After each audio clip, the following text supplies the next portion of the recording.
大家好, I'm Bella from Bella's Simple Chinese School. If you are a beginner, intermediate, advanced, looking for HSK study, business Chinese, or simply want to improve your everyday communication, I'm the teacher for you. Come and join me for a free travel class at Bella's Simple Chinese School. This is Kirk Kenney with his song Candy Girl on Tell Craig Your Story podcast.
Hello everyone, Craig here. Welcome to another edition of the podcast, Tell Craig Your Story. Today we'll be speaking to Kirk Kenney. Now Kirk Kenney's from St Petersburg, Florida, USA. He has a major in education technology. Now Kurt is a multi-instrumentalist and has become a leading figure in the American folk music scene in China, using his music to bridge cultural divides and create positive energy wherever he performs.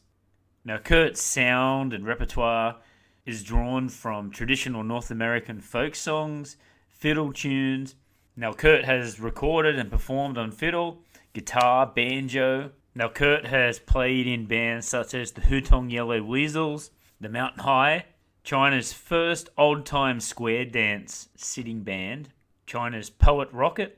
Now, Kurt is also an avid music educator, coordinating tours for international musicians, visiting China, and organises music camps and music events for all ages. But before we go, please go to our website. We are at Podbean. Tell Craig Your Story at podbean.com. We have a link tree which tells you where Tell Craig Your Story podcast is streaming. We are on all the major streaming services. We also have a YouTube channel. Make sure you're subscribing to get all the latest updates, because I know some of you prefer the video. We have VK for our Russian listeners and WeChat for our Chinese listeners at Tell Craig Your Story. All right, here we go. This is my chat with Kirk on Tell Craig Your Story podcast.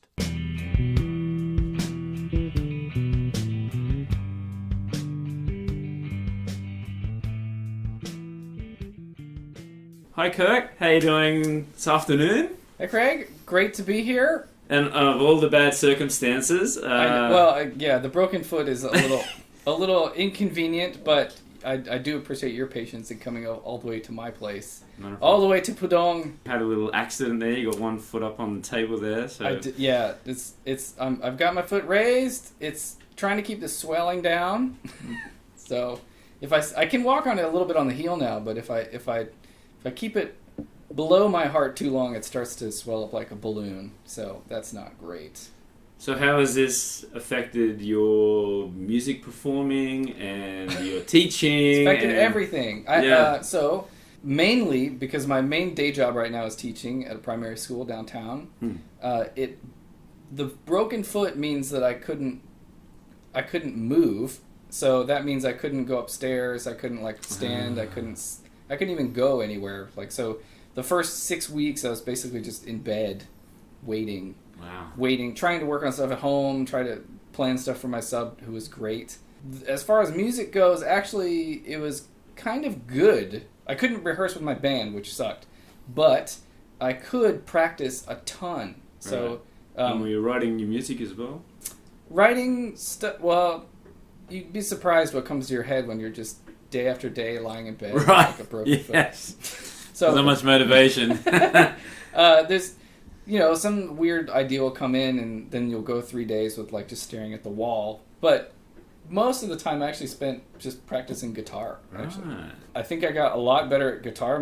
My calluses got super thick. There you go. Super thick. Just because every day, doodly doodly doodly doodly doodly doodly doo, noodle noodle noodle, watching artist work videos, trying to study more stuff, and I'm getting fairly advanced now. So I need more people I need more ideas, and more advanced teachers, I guess. For example, on Artist Works, you've got Brian Sutton or something. You can watch his videos, and then you can send a video in of you playing, and then he'll comment and send you a video back about what to do. So that's kind of what I need now.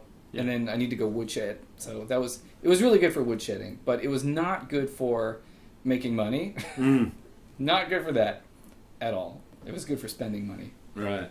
We've all been through it, 2020 and this year. So for you, how have you sort of adapted in this sort of period? I think one of the big things in terms of music is just focusing things online, and then also just being okay with the fact that I've got all this time now to practice.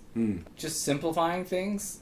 I mean, prior to the pandemic, I was a performing musician, essentially, and teacher.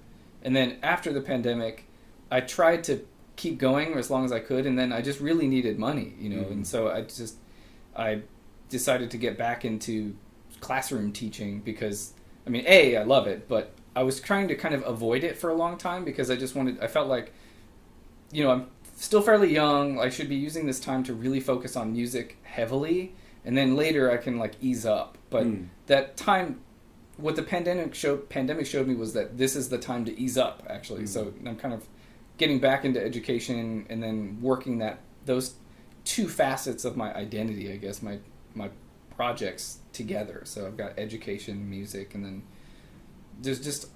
it's a good time to dream.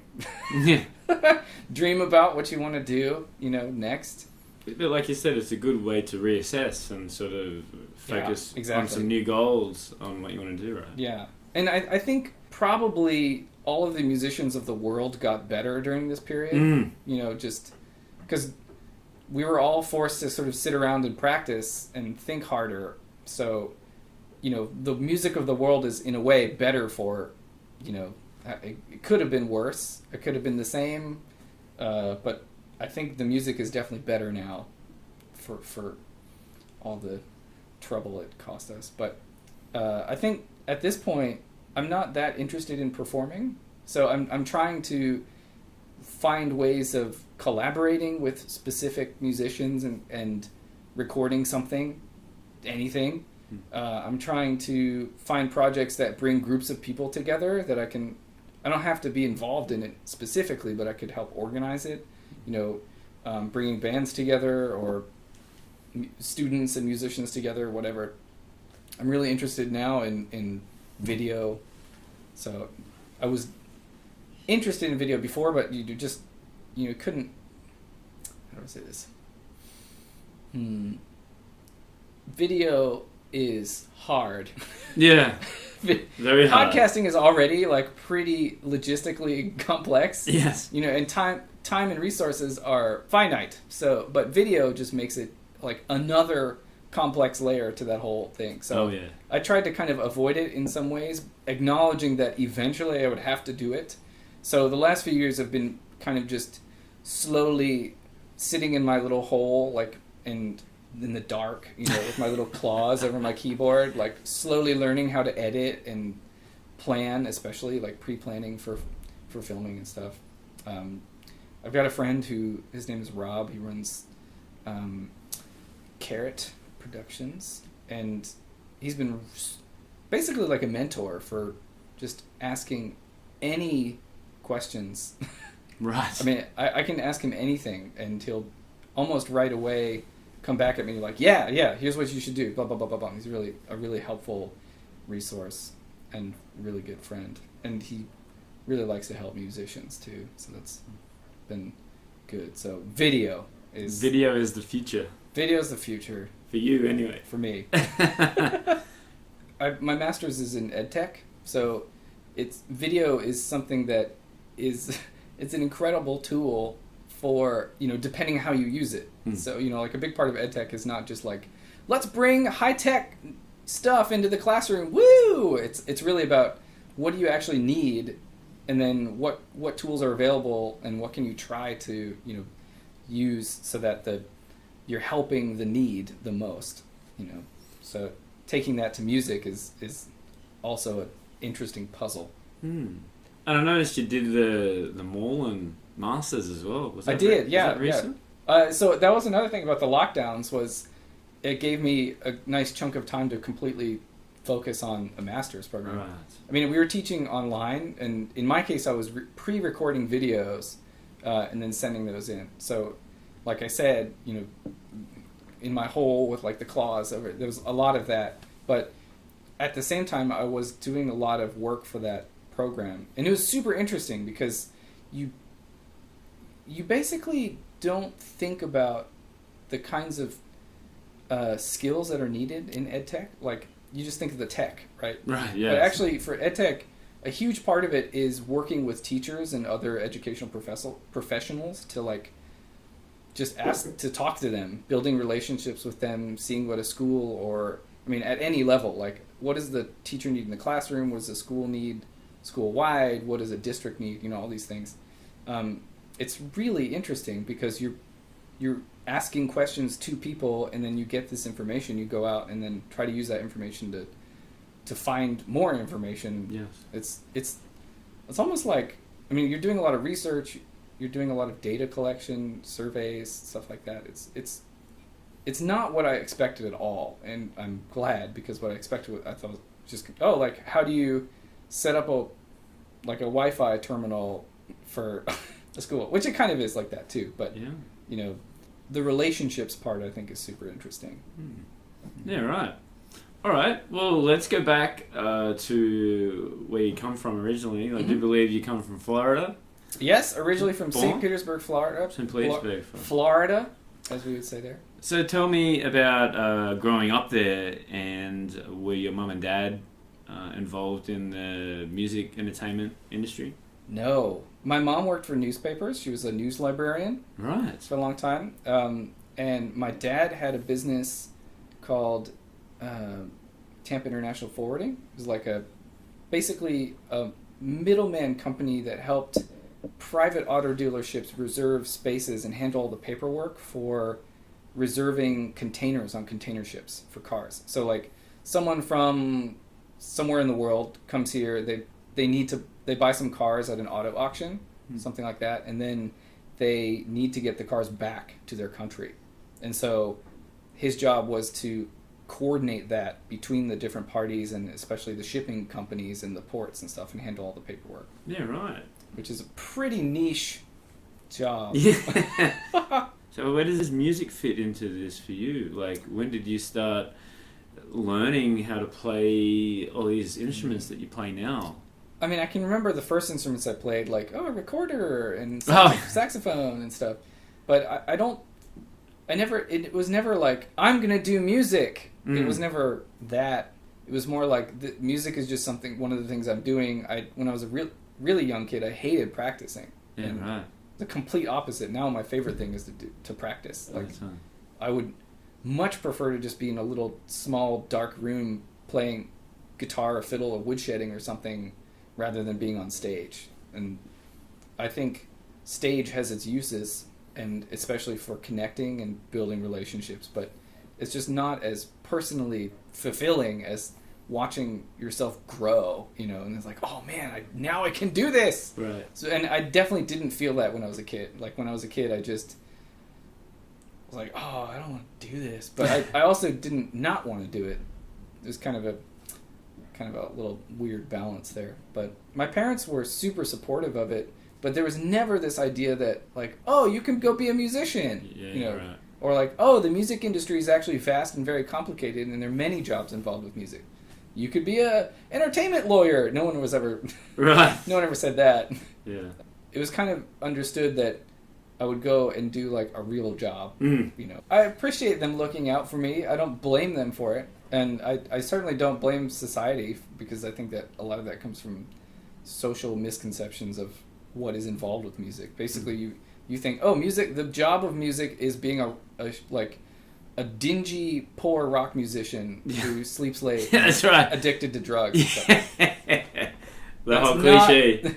That's not all there is. And in fact, like the most successful musicians I know, like the ones who have been able to do music for the longest, are extremely well organized. Yes. Like they're very personally disciplined, and they are diverse in their range of interests too. Like their music isn't the only thing they do. It's one of the main things they do, but they also do other important things for them and like for other people. And a lot of them are also like into finance or something, because after a while, if you want to sustain yourself doing music, you kind of have to pay attention to your money, otherwise you can't do music for that long. And I didn't reach that point, that understanding, until I think I was in college, or maybe a little after this. I had a roommate who was from Pakistan, and he was a math major, but he played tabla also. Oh yeah, right. So he was studying tabla, and then eventually he became a math and tabla teacher. And living next to him was incredibly inspirational, informative, influential, all the eyes. Because you would have been able to see his sort of devotion, passion. Also the interconnectedness of two completely different seemingly completely different disciplines. Actually seeing math and music overlaid on top of each other in my face with someone actually playing, tabla is really complicated, and being able to keep track of all the beats isn't expressly mathematical in the sense like, oh, let's write on a chalkboard, but it is extremely mathematical in the sense that you're doing mathematical operations in your head constantly to keep track of where you are and what your intention is and how to lock up with other people. So that's a very intuitive kind of math, but it's still math. The idea of like, oh, music isn't just music. It's not just one discipline. It's like, there was another kid who was a drummer, and I remember sitting at dinner once, and he just came over and like we were chatting a little bit, and he had gone through some kind of transformative musical experience, I think in Ghana, like studying drumming there, and he was like, I finally accepted that I'm a musician. Like, I am a musician, and I now understand that, and it's okay. Like, it's part of who I am. I don't need to do anything with it. I can if I want to. And that idea really stuck with me. The idea, like, accepting that you were a musician. Because for a long time before that, like, the parents saying, like, oh, you can't do music, and stuff like that. But that was the first time I was like, oh, I am a musician. I have to accept that. Music has to be part of my life, because I've been doing it this whole time and kind of not really acknowledging it. It was always there. Like my freshman year of high school, I dropped the saxophone, and I went to my friend's house after school, and his dad had left like an old electric guitar lying around. And so I was just noodling on it. I came home, my dad was like sitting there at the table. I said, "Hey Dad, do we have a guitar around?" And he was like, "Yeah, in the back on top of the shelf." It was like completely covered in dust. So I went and grabbed it down, coughing, and like cleaned it off. And it was this old little Yamaha, kind of a. Later, I've realized it's kind of a unique Yamaha. I've never found another one like it. Yeah, right. I still have it in the States, and it was grody, and I didn't know how to clean a guitar, so I just dealt with that grody little guitar for a couple of years.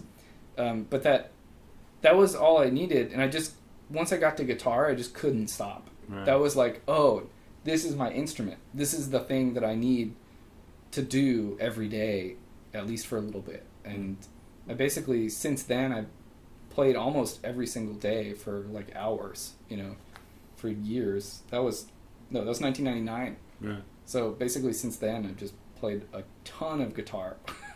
And so you said you also went to Vermont as well, right? Bennington College in Vermont, yeah.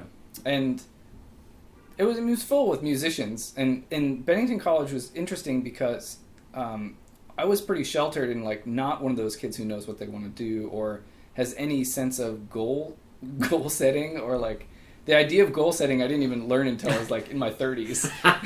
Like, I wish someone had been like, hey, if you decide what you want to do, then you can like make fairly concrete steps to get there. Like, yes. Whoa! Oh my God, I can do a lot now. But I was just kind of fumbling my way through, and I knew I wanted to go to Vermont. I knew I wanted to get out of Florida. Not because Florida was horrible or anything. I just like felt this need to go somewhere different, yes. Really far away. So it was like a growing experience, being away from your family? I guess. I mean, part of it too is I went to summer camp in Vermont for 2 years in a row, and that really showed me like, oh my God, like the northeast of the U.S. is incredibly beautiful. Upstate New York, Vermont, that area it's like you go to a forest and you're like, oh my God, I just need to be in this forest. It was kind of like that. I don't know that it was any more complex than that. I wish it was, because then I could make it sound like I have more just getting back to intention nature or something. But it was just like, I just need to be there. And I was fortunate in that some of the schools that I applied to accepted me up there. And so I went there surrounded by a bunch of like very self-motivated and self-disciplined kids. And being in that environment, I think, really helped me start to get to that point where like, oh, I can make choices for myself, and I can decide what I want. But even then, like I remember sitting at graduation and then being like, congratulations, here's your diploma. I'm sitting there looking at my diploma and being like, oh shit, I don't know. What do I do now? What am I going to do now? My entire life has been school. This is like my entire life has been like, you go to school now and that's all you have to do, really. But now that it was done, it's like, oh, okay, I guess from here on out, it's like I actually have to do this. I have to like jump off into the deep end and like take control here. And I did. I mean, I came to China, like that was, but my reasons weren't like particularly clear. It was just like, I want to learn more Chinese. I want to get involved with the music scene in China. That's basically it. Right. Yeah. But why? But what was the fascination about China that drew you there? Did you know people? Was there people living from China in Vermont? Or? Yeah, I mean, so my freshman year of college, I was thinking like, okay, I'm going to do Italian. And I went to an IB school in Florida, and we had the theory of knowledge class. And so, okay, you learn all these things like philosophy, it's kind of a broad strokes kind of thing, like learn some opera. Yes. Sure, why not? Yes. And so I really got obsessed with the opera. Like I was like, oh damn, I want to like learn more about opera and like go to Italy and like learn Italian and do this. Yes. And then I got to college and was taking Italian classes, and I'm good at language, so I was like doing fine, but it just wasn't. It wasn't like guitar, like where it was just like, this is part of me. I must do this. Like yes. I must.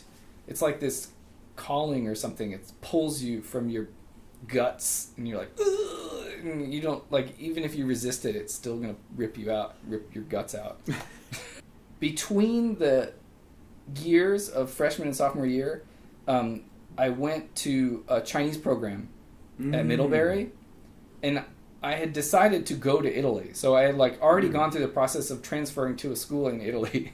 Right. But the summer prior to that, I was like, I'm going to do this program, this 9-week program where I only speak Chinese. And I did it. I came out fluent. And after 9 weeks? Yeah, the Middlebury programs are amazing. Where do I sign up? Yeah, they're expensive. Yeah. But it's super worth it. They're really, really good. Wow. They're very intensive. You basically, you go there, you sign a contract that says, I will only speak my target language for, like, depending on the language, it's either 5 or 9 weeks. So how was that? So how was that to start off with? Like, was your Chinese okay when you first started? I knew zero about China. I didn't know anything about China or Chinese. Like, I knew China was a country. How frustrating was that for you about that first week? Zero. It wasn't frustrating at all. It was super exciting. Like, right. It was like a puzzle I was trying to solve. Yeah. Something. It was like, okay. Oh, I can't speak anything. That first week or so, they gave you like a little survival Chinese list, and then you go and you learn from your classes, you learn from your peers. You know, there's other kids there who have great Chinese, and you can pick up a lot from them, just like kids in school. Yeah. It's really a very well programmed, and it's been around for a long time. So like I'm really proud of that. That was really the first time I spoke a second language. Like. I'd studied Spanish, I'd studied Italian that first year, and then I would study some French later too, but like I never, any of those, even in Spanish, which I learned from like a very young age, I never actually spoke it fluently as a second language. Well, being from Florida, you'd have that sort of Spanish connection down Yeah, there's definitely a lot of exposure there, but I never actually had to use it. Right. Like, we had the class, okay, check mark, done. You know, but in my life, I didn't go out much. I had some friends, you know, and my friends were great. I had lots of great opportunities. I was very privileged and fortunate. But I didn't spend that much time in environments where I had to speak Spanish. So I just never developed that fluency that is subconscious, you know. And Chinese was the first language where I did that. And I think the Middlebury program was a big part of that. Yeah. But because of that, I started to see, oh, this is how you're supposed to do it. Okay, now I feel kind of more confident about becoming fluent in any language. Like whatever I wanted. I could become fluent if I wanted to. Oh, this is what you're supposed to do. Oh. So that was a big eye-opener too, is like, because I got that Chinese, it's like, oh, now I could actually like try and learn other things for real. You know, the getting fluent was very basic fluency, not like right. You know, and I still couldn't read very well. You know, definitely couldn't read newspapers. After that, I went to Italy and was like, oh my god, I'm here in Italy learning Italian, and that's good. Except actually, what I want to do now is learn Chinese. Damn it, you know. So I transferred back to the school. And ended up taking Chinese programs there. They had a very small Chinese department with one professor. But Bennington had a thing with Williams College, which is nearby, where you could have dual enrollment. So you could take classes at Bennington and a class at Williams College in Massachusetts, just over the border, basically. So I took Chinese lessons at Bennington. I took them at Williams. Yeah, right. And so that was kind of a nice bundle, I guess you could say. Yeah. But after a point, like, I started doing these music classes, and I was taking Chinese, and I realized, oh, Chinese music is super interesting, and music in Asia is super interesting.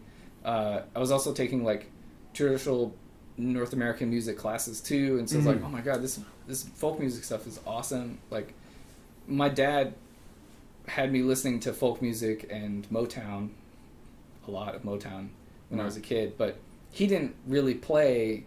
He used to, I guess, play folk guitar of some kind, but when I was growing up, I never saw him play guitar really.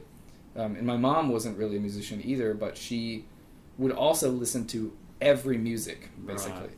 Like, we had records and CDs in the house, and it was all, like, there was always music on, like, just always music. And so I got a lot of exposure to different kinds of music, and so there's a musical environment, but not necessarily in musical application outside of school. So once I started putting those two together, like, oh, this is becoming kind of a path that's sort of slowly emerging in front of me. Like maybe I can, in the music library at the school, they had all these great albums. It's a music library, and they had some of the rough guys from China. This was the early 2000s, so right. there wasn't that much there basically wasn't very much on the internet about the Chinese music scene. There was a few things. It was really hard to get information, and going to Beijing was a good way to do it. Yeah. And I did, like, I studied abroad there twice while I was in college. When was your first time? 2006 was the first time. I guess that was part of my junior year. And then I went back to do some field work and, like, research there winter later. So what was your first experience being in Beijing? What was that like? It was okay. I don't know. You know, in retrospect, compared to the later experiences I had there, it was not very good. I mean, it was very insular. Like, I hung out with a lot of, like, other foreign students. Like, but in terms of, like, getting to where I needed to be eventually, it was like a nice stepping stone. Right. And it was kind of a good transition. I went to Capital Normal University, which I thought was Beijing Normal University. When I signed up for it, I didn't realize there was...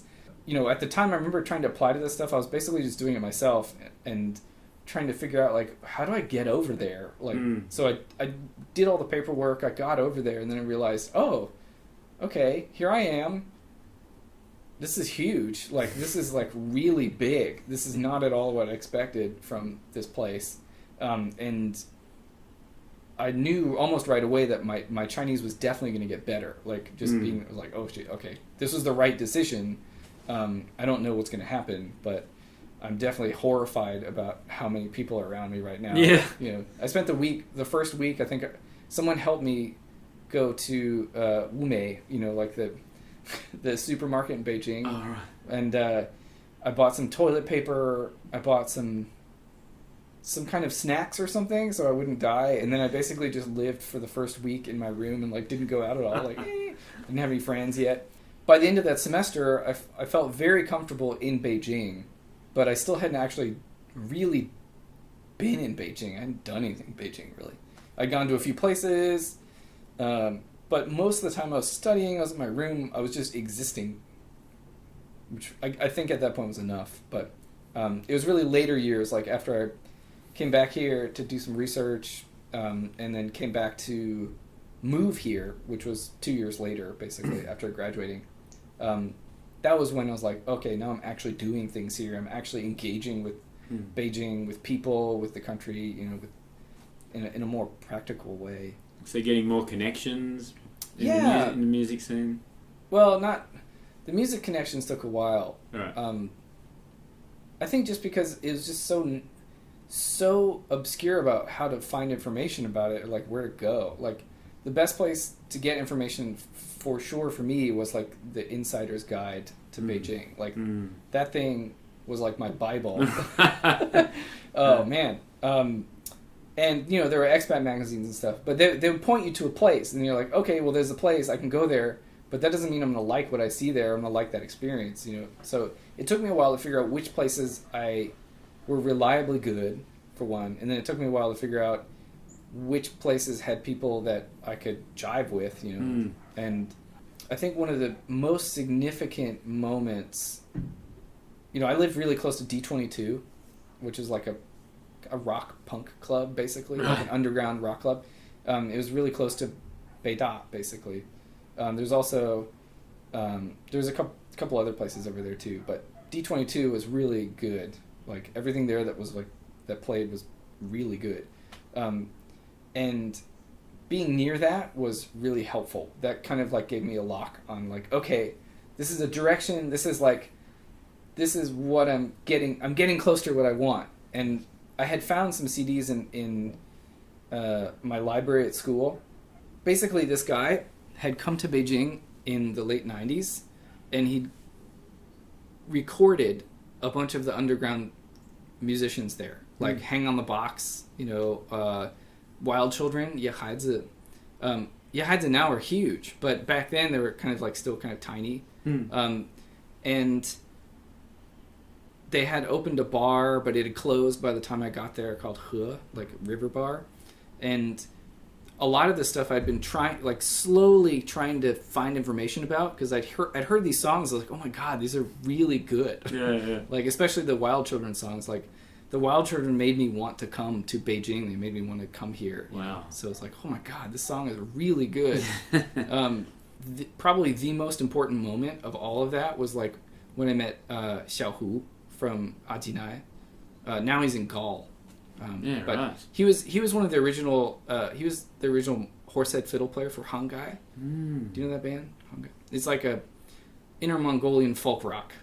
But they basically, he was their horsehead fiddle player for like 5 years or something, and then he got really tired. He just got exhausted, so he came back off of tour and was like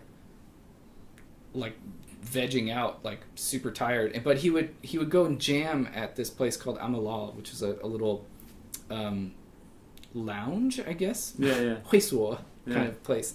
They would have jams there sometimes, like not like a open jam necessarily, but like some specific musicians would come together to jam there, and then people could come listen and like, buy drinks or whatever.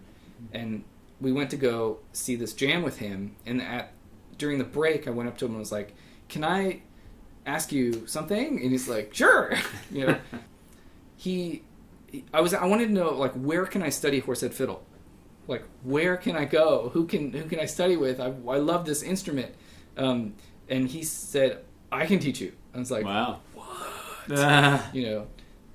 This is before WeChat. You can't just, so yeah. Like, there was just like the little shitty Nokia bar phone. Like, I got his phone number and like texted him. Like, Right. So I took some lessons with him for a while, like about a year or so, and we became friends. I started jamming with him a little bit, and that was really, he was my channel into the overall music world. Right. Like, that led to basically everything else. It was like meeting him. And I had met him previously when I was doing research at a bar called Wuning Gaodi. It was like a no-name bar. Nameless Highland, I think is what it was called. And that was he had played there, and I talked to him like during the break too, like about throat singing a little bit, and he kind of remembered that, which I think is why he was like willing to do some lessons. Probably needed money too. Which actually, that reminds me, a really important thing for me musically, like in terms of, I didn't know it at the time, but looking back, like, okay, do you know Genghis Blues? That movie plus album that came out, it was like a documentary. This blind musician goes to Tuva and participates in throat singing competition.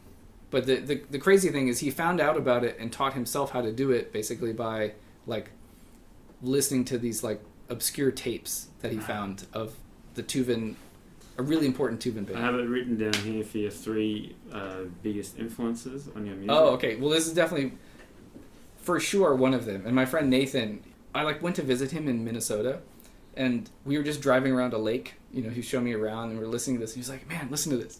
I'm like, okay. And I listened to it, like the throat singing. I'm like, okay, what's happening here? It's like, this is one person. I was like, what? And that led me down this like road to interest in music of Asia, which at the time I'd been really interested. I've been playing guitar for a few years. I was really interested in, this is high school, in like punk rock, ska, stuff like that. Like, that was my original guitar, was like some Motown / like Vietnam era music. Cool. Like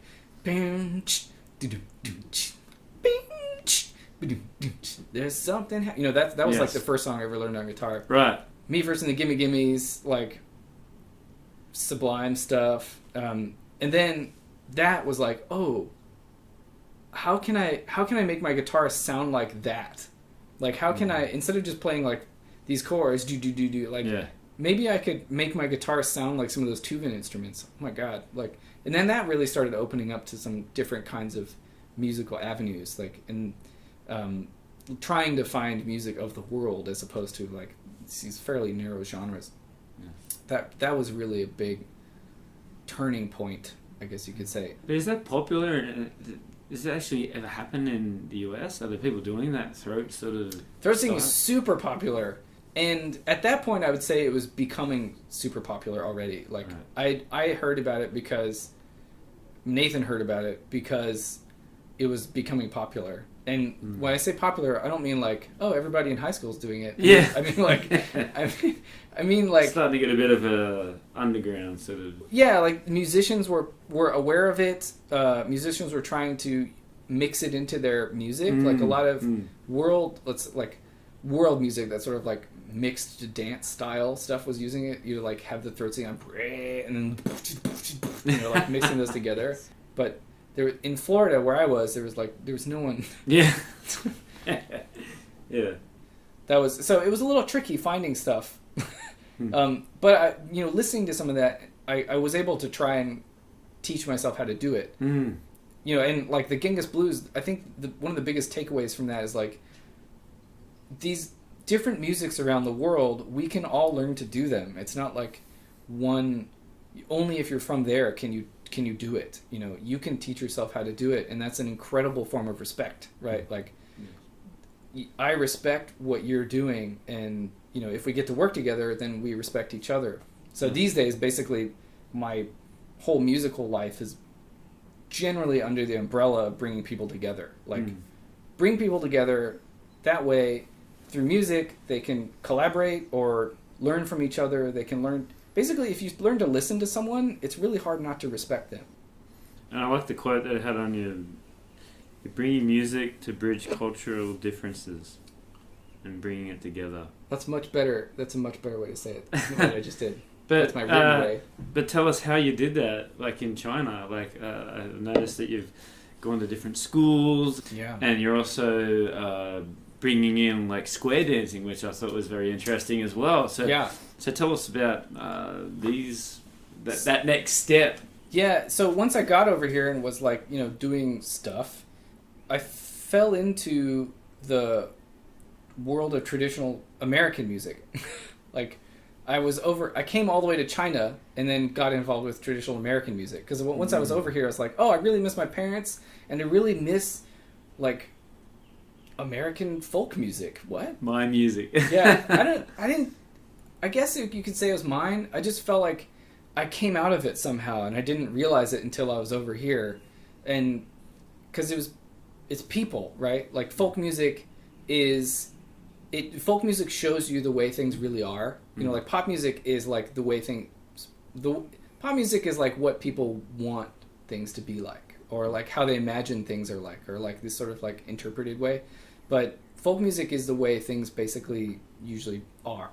I just got to this point where it's like kind of wanting to do this all the time. And some musicians in Beijing, I got word that there was going to be a visiting square dance caller and fiddler who was going to come, named Michael Ismario.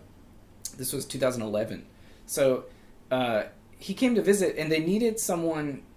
He came because a couple had hired him to call a square dance at their wedding anniversary. So they had hired this place called the Orchard. Like, they booked this place out in Beijing, and they wanted to have this event, and they needed the caller, but they also needed a band. So for the band, they needed a guitarist. And so someone asked me, like, oh, hey, do you want to... I was like, yes. Great. I knew nothing about square dance guitar, which is like a very specific way of playing. Totally different from what I played. How is it different to be a square dance? So, first of all, it's way simpler and more difficult than you would ever expect. All right. So... in most guitar, like most of the guitar you're probably going to see on the street or in a club is going to be something like this. Something. Yeah. Yes. Something with some chords, like maybe something like that. There's a lot, or maybe finger style stuff. You do some whatever, these kinds of things. But in square dance guitar, that's way too much. Yeah. Because there's other instruments doing those things. Right. So it's this orchestral idea where like each instrument has a role, and you stick to your role kind of, and then combined when they work together, then it sounds right. But if each instrument is doing too much, then it just sounds like a mess. And the whole point, like, there's no drums in this music. So, like, the guitar needs to be laying down a really straight, like, rhythmic thing. A backbone, basically. Like, the guitar and the bass, like, in jazz, for example, they're basically just, like, laying down this thing against which everything else can, like, sound interesting. Right, yes. You know? So, square dance guitar is, you play a chord, but you're alternating between bass strings and strums. So, like, bass string, kind of like that. One note. Yeah, or you might alternate.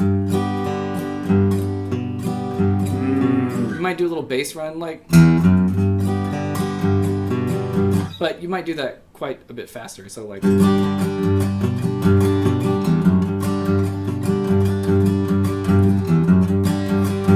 this, just this. Grab your partner by the hand. But each dance is like 10 minutes long.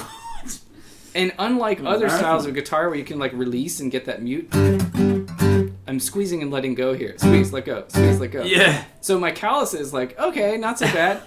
But for square dance guitar, you need the thickest calluses ever. And during those square dances, we spent 2 weeks practicing and, like, playing gigs around that time and then doing the actual event. We also had a separate square dance in a temple, which was awesome. Wow. Over by the bell tower.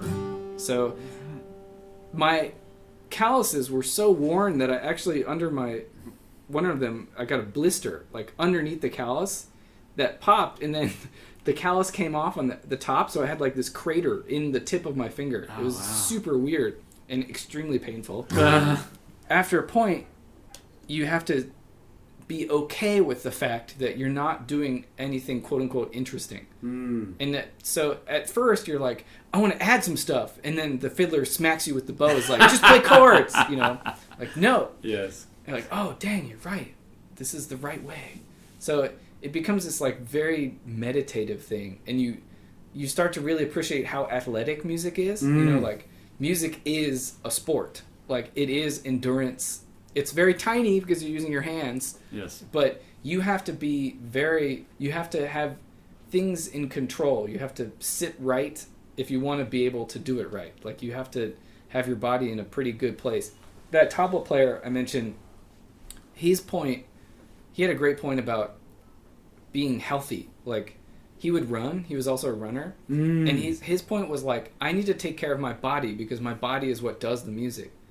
Like, up to that point, no one had ever connected that for me. Like, I never thought about, like, oh, even though I'm making music happening, it's happening through, like, there's the me and my intent, but my body is between me and my intent and the guitar, you know? Like, I do have to take care of this body just as much as I have to take care of the guitar. Like, more so. So things like breathing, how to sit so you have good posture, all of that influences your ability to play longer, and then in a broader strokes, it influences your ability to do music for your whole life. So, you know, around that time I started thinking, like, okay, music is amazing, I want to do music. You know, I had this, like, peace idea, you know, like music diplomacy kind of thing. Like, okay, this is all starting to grow a little bit. I need to, if I'm going to do this for my whole life, you know, Indian musicians, they play until they die. You know, it's not like, okay, you know, it's not about youth. It's about getting better and better and better and better and better and better and, like, more interesting. So you play until you're 99 and then you die and then you stop playing. You're like, the best players are super old. Yeah. You know, that is really encouraging and, like, very relieving in a way, because, like, no matter where you are now, basically later on you'll be better if you keep doing it and if you keep paying attention and, like, having good habits that kind of generally pool together to make the overall thing, you know, more sustainable. Yes. I guess. But basically that band was like, oh my god, I have to play fiddle. Because I was playing guitar, I was like, but fiddle is where it's at. So I took some lessons with Michael, and he went back, and I just got obsessed with the fiddle. Like, super obsessed with the fiddle. And I would take it with me to class, you know, and then I would play in between classes. if during summer camps, I would take it with me to the hotel room, and anytime I wasn't teaching, I'd be playing fiddle or eating or fiddle. I just got completely obsessed with it. So in October 2012, there was this Halloween gig at a massive conference hall it was like a promotional event for like Cypriot visas, or like, for wealthy people who were interested in emigrating and like, where can I buy a green card? And we were the band for that event, plus some like a keyboard player and like something else, a saxophone or something. So that turned into the band, the Hutong Yellow Weasels, which is like, that band, I think is probably the first full-time, old-time string band that had been played here, or that. So it's just about to say, like, how many people are doing that sort of style of music? None. And then how popular did it become? So first of all, it was not that popular, but we did it anyway because we loved it, and people who listened to it liked it. But we weren't that good yet in the beginning. But because the thing that drew us to the music in the first place, and the reason we thought it would be a good idea to do it, even though we weren't that good, was that it's a community music. It's about connecting with other people in person, and I guess online too. But it's about a shared experience as opposed to just like, listen to this stuff. Like, come to my show and listen to me. Yeah. Which is fine. But this particular music, it doesn't require virtuosity, and it doesn't require previous knowledge. And I think that's where the square dance comes in, is because the square dance, because we've done these things with Michael firsthand, like how incredible it is to see a group of strangers do a dance and then suddenly be friends. Suddenly break the ice so quickly. It was just incredible, and it was so obvious that this was an incredible tool to help people reconnect with each other, and even with themselves too. Later at that point, cell phones, and like smartphones were there, but they weren't so widespread. Like the next few years were like when everybody has phones, but we just figured, okay, people are so wrapped up in technology, like they really need this antidote to kind of balance things out. Like they need some way to help them connect with people. I'm shy and I don't like, using up energy to like connect with people necessarily. But if I have an excuse, like a situation where I know my role, if I know what I'm supposed to do in this scenario, then that's what square dance does. It gives you, all you have to do is just do this dance. You just stand here, do these things, and you'll have fun and you'll relax. So we started doing that basically in Beijing every week. Right. It started at a little place called the Malty Dog, which was like so tiny. It was like it's the size of my kitchen. Right. Or I don't know. This living room's almost too big for right. But it was like a pizza place and tiny bar basically. It was the size of a bathroom or something. Yeah. And then we played there on Friday nights, and then eventually the following year we got a Monday night gig at Modernista. And Modernista was amazing. It's an amazing bar. Monday night, not so busy, which is I think why they let us do it. But they were super nice to us and like let us do this thing for about a year, a little more than a year, basically. Every Monday night was like square dance night. And that at that point it wasn't that big either, that bar, but it was big enough that like we could do 1 or 2 squares fairly comfortably. And that was a super cool bar, actually. Marnie's was awesome.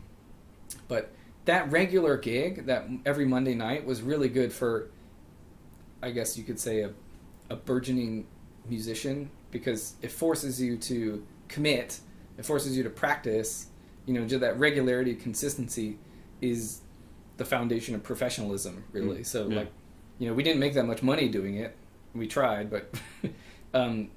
if we did build a group of people who liked to do it and would come back. So that over time said to us like, okay, this is like inherently valuable as a way to bring people together. So we started doing it in other places too, like, going to other cities, and we had a model where we would basically we'd play a set, then we do a dance, then we play a set, then we do a dance. So Chris, my bandmate, he would come down off the stage, like wherever we were, and if it was in a college or something, then we just bring people onto the stage. But usually, like if we came to Yuyintang. Right. If you play Yuyintang, like it's a little weird to come down off the stage and then have like teach something because you're like the stage is quite high, right? Huge, and then like the part where the audience is like a black hole, like.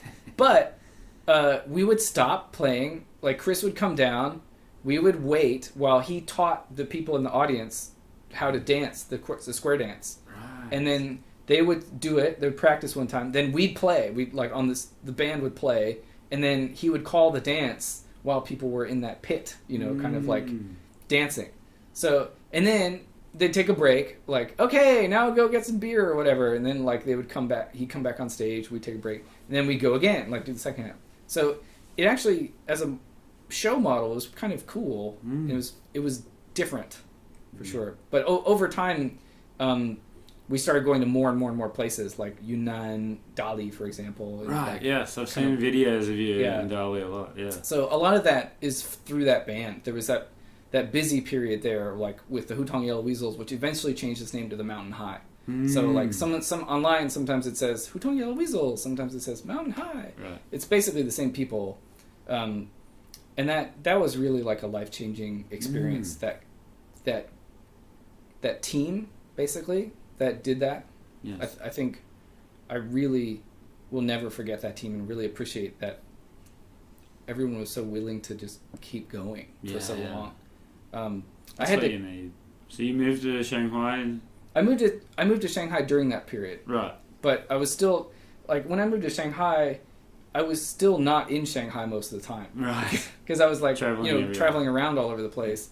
But it wasn't only just your music, it was also going back to your education as well. Like I've seen lots of videos of you playing the violin and the banjo at schools as well. So yeah, that's a big part of it. Like I said, the point is to bring people together and foster respect. So if you're trying to do that, you need to educate. And I think at first we were like, we're going to perform. And then people were like, what is this? Yeah. So actually our shows originally, almost from the beginning, had to become interactive because we didn't have the chops to like be that great. Like we couldn't really ask people to watch us. And a lot of people didn't know what it was. So the show inherently had to be educational too. We'd have to like explain what stuff was. And so over time, that just morphed into actual education, like actual workshops in schools, universities, stuff like that. Music residencies, like Linden Center, for example. That kind of thing turned out to be, I think, in retrospect, I think those were some of the most unique parts of the experience. Because doing shows, that's pretty conventional in a way, like, but bringing a foreign band into like a school with like migrant kids, the children of migrant workers or something, and like doing a square dance, like that's an experience that no one will ever forget. It was there, and it might never happen again. Like you were talking about before, how like the video and the whole, so it's all coming together. So this path is sort of like a I mean, I don't have a clear goal specifically. I mean, I do now. Like I have like several specific project goals. I have other goals, but like overall, the umbrella was, originally, like in college, like I wrote down my little list, like. This is what I do. What are my rules? Yes. For you personally, I see that you brought out an EP. Yeah, I needed demos to get gigs, right. Especially when I was doing solo stuff. Because if you're not on tour, you still need to make money and like do things. So I tried to set up some solo gigs, in Beijing. And so in order to do that, usually you needed at least some recorded something to like evidence that you exist. So was this like violin, guitar? All different styles it was kind of a mix music. of things. And on my website, the kirkkenney.com, it's basically a hodgepodge of stuff that I've done over the years. Right. Since then, I kind of worked on other things, Like there's the band I have now, Nomads, which has pre-existed me, but I've joined this project now Jay-Z bar? No, Nomads is a group that mixes Chinese and American music, basically. Right. Its focus tends to be bluegrass, though it's not only. The founding members, one of which is currently in the U.S. He first moved to Hong Kong, and then he was in mainland, right? So, like, he's basically been in China for, like, 30 years. And the other guy, whose name is Jerry, he is probably China's first Chinese banjo player. Because he and Tom Pang, the player, Yes. they had a duo in, like, the early 2000s. They met in Inner Mongolia and, like, started learning some bluegrass. And that was back when Tom was still playing violin, because he was a violin major. They moved to Hangzhou. They met Paul, the one who I said has been here for 30 years, and like he has tons of albums. He's like a kind of a prolific songwriter, actually. And he was in the Balkans like a long time ago, and like the UN and stuff. Wow. And so he's written over the years. He's written about like wherever he is, and so he's like presenting the way things are. Anyway, they started, like Paul and Jerry and stuff, they started this band to bring some musicians to the US. And then that turned into more stuff, and then eventually now we've got 4 members. I would play at Wooden Box. So my visa was attached to Wooden Box, basically. Right. Whereas, other musicians who might play more jazz or pop stuff, they might play more at JZ Club, where I also played in like also the JZ Live over in Hangzhou. Hongqiao. There we go. I played all of them, and I like all of them, though I think Wooden Box was probably my favorite. Yes. It had that nice round Good vibe. Is that called a rotunda? Little piano? Is it piano? Yeah, there's the grand piano there. The piano, actually, for what we did, was super useless and like always in the way. Yeah. There's always like a tiny little corner for like, okay guys, we'll just stand around and like, sorry piano. You know. For me, the piano was most useful for like putting a microphone on there to try and record our lives. Yes. But now you're currently teaching. I'm teaching. Yes.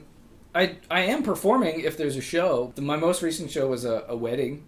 Right. My friend's wedding. That was awesome. We do festivals, like the World Music Festival is the one I cooperate probably most closely with. Like the team that organizes that is awesome. They're extremely devoted to authentic world music and like authentic folk music. Even this year and like last year, they still were able to like do something. Oh, it wasn't good. necessarily huge, but they can still do stuff in malls a little bit or have workshops. Mindfulness is simply being aware of what is happening right now without wishing it were different. Yeah, and that without wishing it were different part, I think is the key thing. Is like, okay, we know stuff now, but generally we're always kind of trying to get something more, and like maybe it's just okay what we have, but a lot of the time being okay with what we have means just not having a expectation about what you should have, right? So that also means like not having an expectation of the way things should be or the way other people should be. And so I think education is the reason I'm trying to be as involved as I can with education instead of just doing music only, is because I see the two as this really integrated set of tools to get people to the point where they are okay with the way things are and they're okay with other people, existing and talking. You don't look too far into the future, but what are your plans for when this gets better and maybe we can play more music outside? So what is your future? New recordings? More study? New recordings. I have, there's a Japanese sanshin player from Okinawa that I want to play with. He's coming over tomorrow, actually. We're going to try and record some stuff. Great. I have a friend and former teacher who plays Erhu, who I want to record with. Both of those would be banjo plus like Erhu, sanshin, whatever. So more of those kind of collaborative recordings. I just want to get those out. Like, just do it, get it out. Because at this point, if anything can happen, that's amazing. So even if it just happens once, just get it done. Get it out there. It's like this podcast, like, who knows what tomorrow will bring? Let's do this. I've got a project I'm thinking of writing a grant for that will involve basically making like a music travel TV show.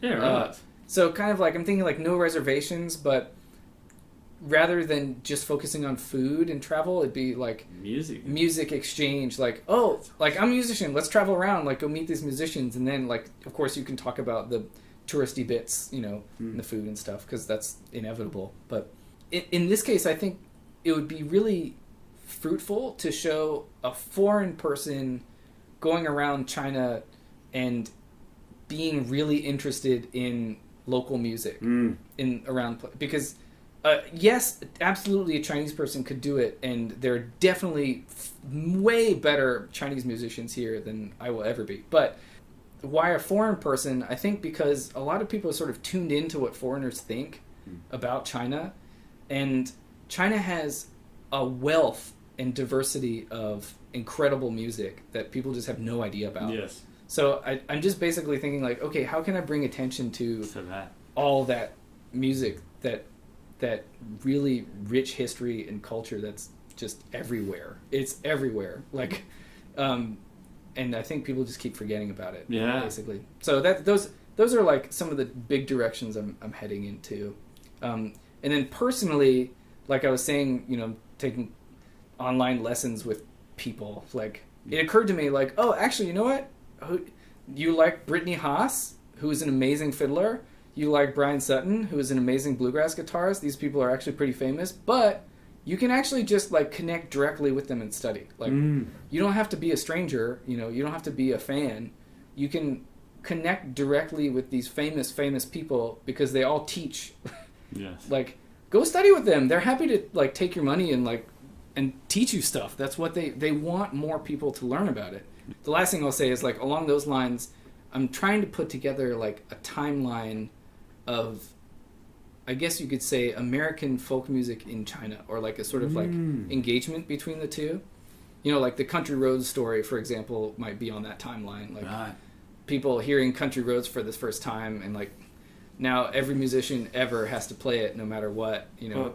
And, you know, the people have written about rock music in China, and it's super interesting, but no one's really written about like country music or bluegrass in China. Yes. I just found out. What's the best piece of advice have you ever been given? There was the one I mentioned before, which was not direct advice, but was where the drummer from my school, he said, like, I need to accept that I'm a musician. Like, to me, you know, for some people, that's just all you have to do is just say, you know what, I'm a musician, and I don't have to apologize for that. The other thing is my dad's advice, which I think I have to remind myself of from time to time, which was don't give yourself unnecessary pressure. Because it's so easy to do that. And it's really easy to take on pressure from other people, too. A lot of people are usually, whether they know it or not, they're often putting their pressure or their problems on you. And it's important to be able to either let it go, let that wash off you right away and not take it on, or also resist and say, like, put up boundaries and say, like, this is your problem. Tell us about your social medias and where can we find you online? Yeah, probably LinkedIn is best, actually. That's my most up-to-date thing. KirkKenney.com is my website. I will be updating it. There's also KirkSings.com, which is a project I'd rather people pay attention to than my website, because the whole idea with KirkSings.com is you write a letter to someone, you copy and paste the letter of your text into this form on the website, and then it sends it to me, and then I will turn it into a song, and then I send you a song version of your letter. Right. So that to me is extremely meaningful, and I've gotten some amazing letters from people, incredibly moving. There's one from a woman named Amanda on there, a letter to her father at the height of COVID, like March, April 2020.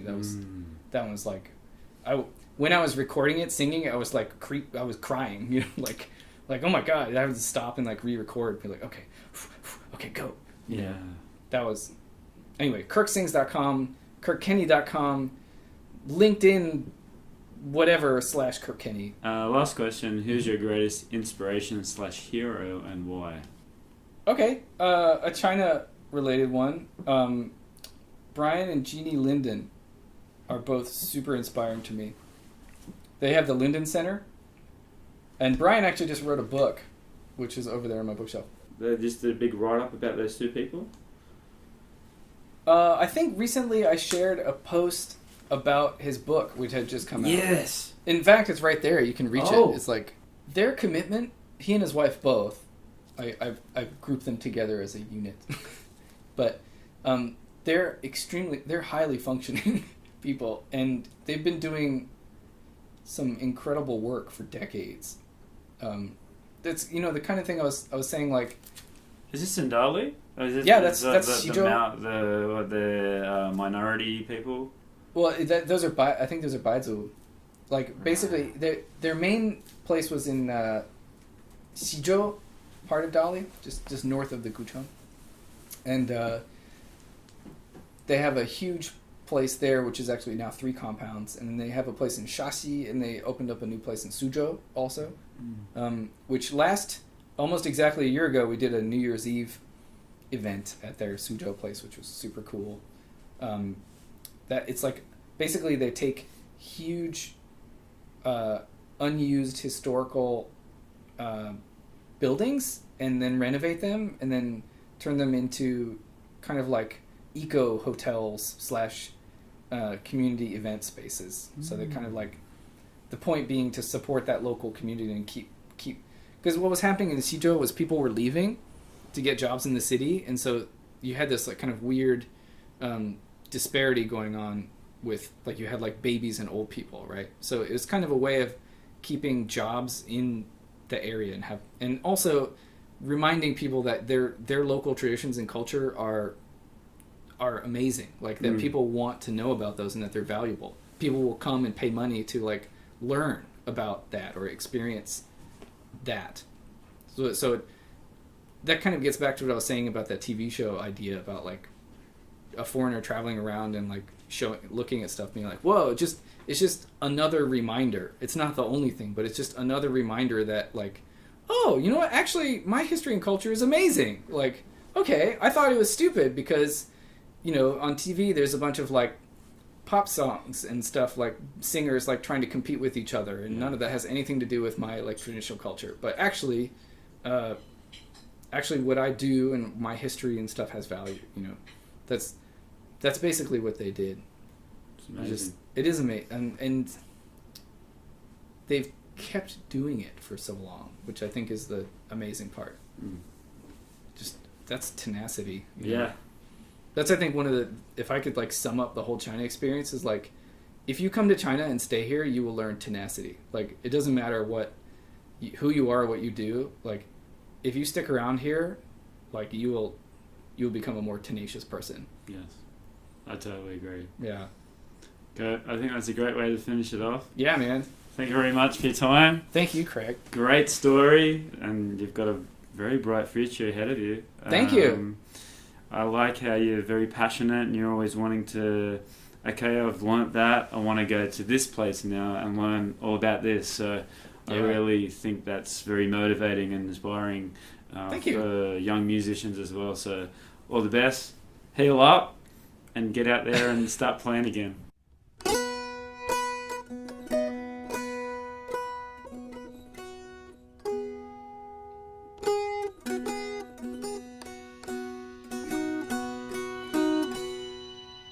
Shady little road, my own love. Shady little road, delay. Shady little road, my own love. Bound to leave away. Once I lived in a middle fair, alone but doing fine. Along comes a shady little grove, come to change my mind. We lived small, but we lived well, doing fine alone our own. Thank the stars in heaven above, we're safe there for a while. Shady little grove, my own love. Shady little grove, delay. Shady little grove, my own love. We're bound to leave away. Long one night, the moon was bright, barely a sound. Down the road came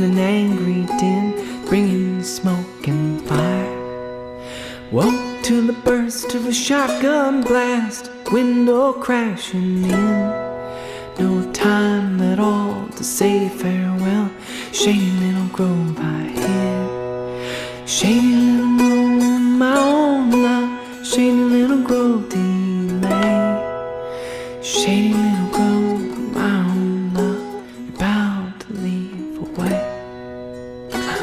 Climb down through the old wood latch, while I go face the dim. You go away, and maybe someday we'll see each other again. Shady little grove, my own love. Shady little grove delay. Shady little grove, my own love. You're bound to leave away. I thank the stars in heaven above. We're safe there for a while.